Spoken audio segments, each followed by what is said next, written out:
Hello there. So, tomorrow is the beginning of Trump era version 2. So, I'm not a huge fan of Trump. I'm not a huge fan of Joe Biden or Kamala Harris either. In fact, I'm not a huge fan of politicians in general, to be honest with you. Most of them just seem to promise a lot and then deliver either nothing of what they said they'd do or almost nothing. In fact, they quite often do things they said they weren't going to do and neglect their kind of election promises. It seems to me that most of the politicians around the world will just say what they need to say to get elected, and then they just do whatever they wanted to do in the first place, regardless of what the electorate actually wants or expects of them. So I'm kind of wondering, is this going to change things very much? There will be obviously some changes. And some people, are going to be delighted about this, and other people are going to be really, really upset. So, from my point of view, obviously I'm not American and I don't have any family living there. I have some friends living in America, but I'm not really that involved in American politics, and I'm not really hugely interested in it. But one thing I am interested in is war, or rather wars coming to an end is more the perspective I'm looking at. Obviously, historically, I found wars quite fascinating. The history of conflict, empires and their declines and their rises, and these cycles that go on over long periods of history with different groups of people becoming prominent and then slipping into obscurity. You could suggest that, we're in an era of decline for the American empire, which I think could only be a good thing. In fact, I'd like to see the end of imperialism altogether. So one thing that looks likely to happen is that there might be an end to the war between Israel and Hamas, and maybe peace in Palestine and what's now called Israel. And maybe that'll be a wider peace between the Israelis and the Arab world. That could only be a good thing. Also, this ridiculous war in Ukraine, which you could lay the blame for that whole war at the feet of Victoria Nuland and the previous administration, who fomented war back in 2013-14. And eventually the situation got so bad it ended up with a full-scale conflict, which is effectively a NATO proxy war against Russia.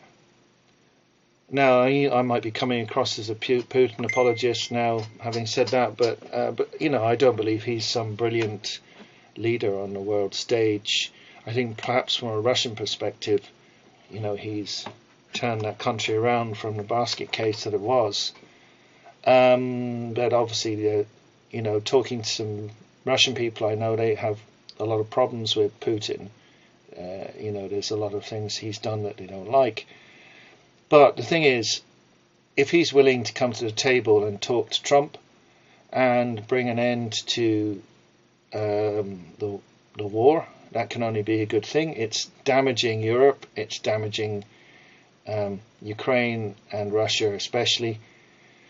It's also damaging the United States as well. So there's a lot of people who indirectly will suffer, apart from all the people who are getting killed or maimed at the battlefront. It's economically destroying Europe and damaging Russia and damaging America too, because of the insane cost of this war. And really, we should be heading towards a world where, where we try to achieve peace where war becomes a thing of the past.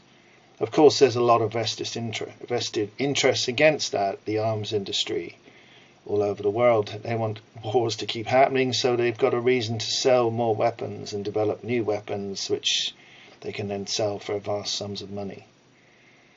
But this doesn't benefit humanity. You could argue it doesn't benefit any one particular country. If America has to spend all this money maintaining 800 military bases around the world and a fleet of aircraft carriers, etc., that's costing a fortune when the whole infrastructure of the United States is collapsing. You know, the electricity grid, the road system, the trains, etc., are in a terrible, terrible state. And then look, Russia has had to spend a lot more of its money on fighting a war instead of like its own infrastructure. All this money that's wasted on war could be spent on better hospitals, better schools, better life for everybody in every country that has a large budget for war and defense, they call it. But you know, basically it's war industry, it's not defense in most cases. All these trillions of dollars could be spent on improving the planet, improving humanity, improving human society, bringing people out of poverty, etc. Except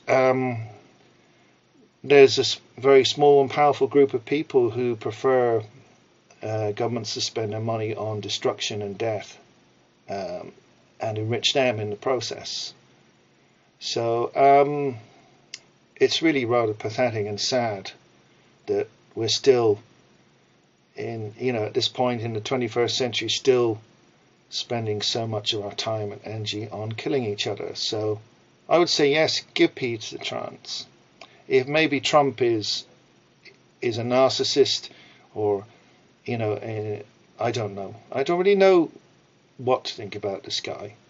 You know, I know he talks rubbish sometimes, but I think he generally seems to be trying to do what he says he's going to do, whether you like what he does or not. And I think one of his aims is to try and stop spending so much money on foreign wars, which can only be a good thing. And the same with Putin. Whatever his faults are, I couldn't really say, because I don't believe the propaganda I read in the news. So what he's really like and what Russians, you know, in majority of Russians really think of him, I don't know. It's anyone's guess. I don't speak Russian. I'm not able to watch Russian programs unless they're subtitled. So I really can't be sure what any of these people are like. But one can hope that if they're prepared to talk to each other, some kind of peace can be arrived at eventually. And what we should be looking for is long-term peace agreements.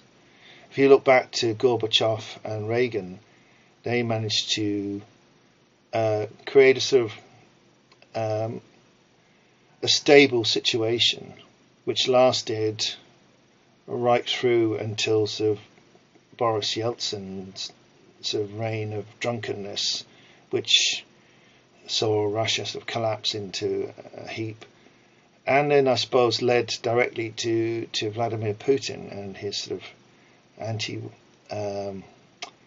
anti-NATO, anti-Western stance, which can hardly be surprising considering NATO promised not to expand any further to the east, and it reneged on those promises. Now the point is, we need another Reagan-Gorbachev era, I think. And at the moment, you've only two people involved here with the major powers.